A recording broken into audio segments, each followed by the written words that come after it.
মাকে বলেছিল বন্ধুদের সাথে ঈদের বেড়ানোতে যাচ্ছে, সন্ধ্যার আগে বাড়ি ফিরবে, সঙ্গে প্রিয় জিক্সার বাইক। কিন্তু ফুয়াদ বাড়ি ফিরেছে ঠিকই, তবে নিজের প্রিয় জিক্সার বাইকে নয়। নিথর দেহ নিয়ে বাড়ি ফিরেছে অ্যাম্বুলেন্সে করে। এ সময় হৃদয় বিদারক দৃশ্যের সৃষ্টি হয়। মা বাবা প্রিয় সন্তান হারানোর শোকে বারবার মূর্ছা যাচ্ছেন। বাড়ি ভর্তি শত শত মানুষের সান্ত্বনার বাণী তাদের বিলাপ থামাতে পারছে না। বন্ধুদের সাথে ঈদ আনন্দ করতে গিয়ে সড়ক দুর্ঘটনায় অকালে হারালো তরতাজা একটি প্রাণ। মোটরসাইকেল আরোহী তরুণ রেদওয়ান আহমদ ফুয়াদ বিয়ানীবাজার সরকারি কলেজের একাদশ শ্রেণীর শিক্ষার্থী। সে বিয়ানীবাজার উপজেলার মাথিউরা ইউনিয়নের মিনারাই গ্রামের রাজু আহমেদের বড় ছেলে। শুক্রবার সন্ধ্যা আনুমানিক 6:30টার দিকে জকিগঞ্জ উপজেলার শাহবাগে মহিদপুর এলাকায় দুটি জিক্সার মোটরসাইকেলের মুখোমুখি সংঘর্ষে ঘটনাস্থলে রেদওয়ান আহমদ ফুয়াদ মারা যায়। এ সময় অপর মোটরসাইকেল আরোহী ইব্রাহিম আহত হলে তাকে সিলেটের একটি হাসপাতালে নিয়ে যাওয়া হয়। সেখানে তার চিকিৎসা চলছে। খবর পেয়ে রেদওয়ানের বাড়িতে ছুটে আসা প্রতিবেশীরা এই ঘটনায় মর্মাহত হয়েছেন। শান্তশিষ্ট ফুয়াদের এমন মৃত্যুতে এলাকায় শোক বিরাজ করছে। তাজা একটি প্রাণ, বয়স হয়তো আনুমানিক 16 থেকে 17 এ ধরনের হবে। খুবই শান্তশিষ্ট একটি ছেলে, ভালো ছেলে। এ ধরনের অনাকাঙ্ক্ষিত ঘটনা আমরা কেউ প্রত্যাশা করি না, সবই আল্লাহর হুকুম। আমাদের এই ধরনের ঘটনা এড়িয়ে চলতে হলে একটু সাবধানতার প্রয়োজন আছে। আমি সমাজের সচেতন যে সমাজ যারা আছেন বা ছেলে মেয়েদের যে গার্জেন যারা আছেন তাদেরকে একটু সচেতন হওয়ার জন্য আমি আহ্বান জানাবো।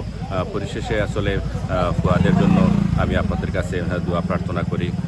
ফুয়াদের পরিবার আসলে খুবই মর্মাহত এবং ওনারা মানসিকভাবে ভেঙে পড়েছেন।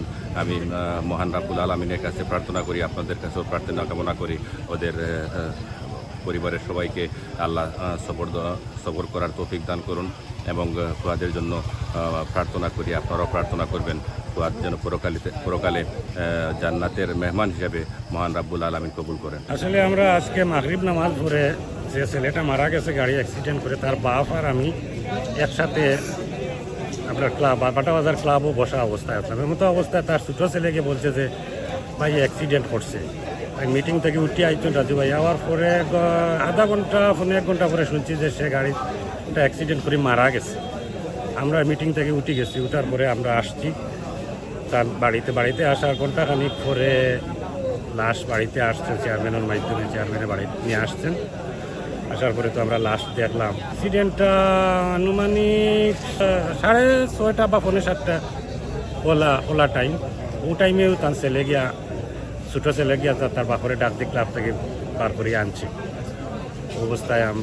তখন সে আমারে বলছে না যে, সে বলছে রাজু ভাই আমারে বলছে যে আমার একটা জরুরি একটা দরকার আছে ভাই, আমি যাই আর কি, তুমি তেন ভাইয়া মিটিংটা করো। এটা মূলত শাহবাগ নামক স্থানও অ্যাক্সিডেন্ট হয়েছে এবং আমরা রাজু ভাইয়ের ছেলে হে স্পট ডেট হয়েছে, সিলেট নেওয়া হয়েছে, তারে নেওয়ার পরে রাস্তাতো সম্ভবত হে মারা গেছে। এবং বাকি যে আরেক গাড়ি আছিল তারা শাহবাগ সাইটের মানুষ, আমরা হুনিয়ান যে হনো তারাও হুনিয়ান। আমরা যে হতাহত হয়েছে কতটুকু হয়েছে না হয়েছে এখন পর্যন্ত কিছু খবর পাইয়েন না। আমরা তো রাজু ভাইয়ের ছেলে আসলে খুবই ভালো একটা কুয়া আছিল আমরা এলাকার মাঝে। তার আল্লাহ তারে জান্নাতুল ফেরদৌস নাসিব করুন।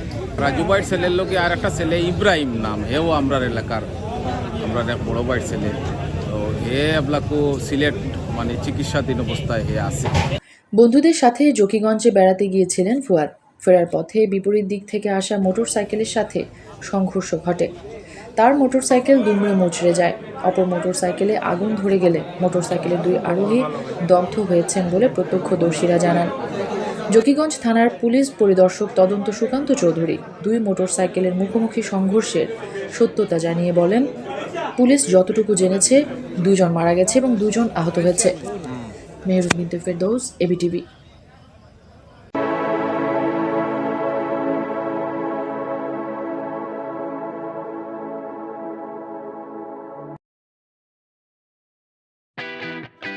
শৌখিনতায় নবাবী আভিজাত্যের পাঞ্জাবি নিয়ে নবাব আরং পাঞ্জাবি এখন বিয়ানীবাজারে। এখানে পাবেন শিশু, কিশোর ও সব বয়সী পুরুষদের জন্য বাহারি ডিজাইনের পাঞ্জাবি। নবাব আরং পাঞ্জাবি একক পাঞ্জাবির নির্ভরযোগ্য প্রতিষ্ঠান। জামান প্লাজা, 2য় তলা, বিয়ানীবাজার।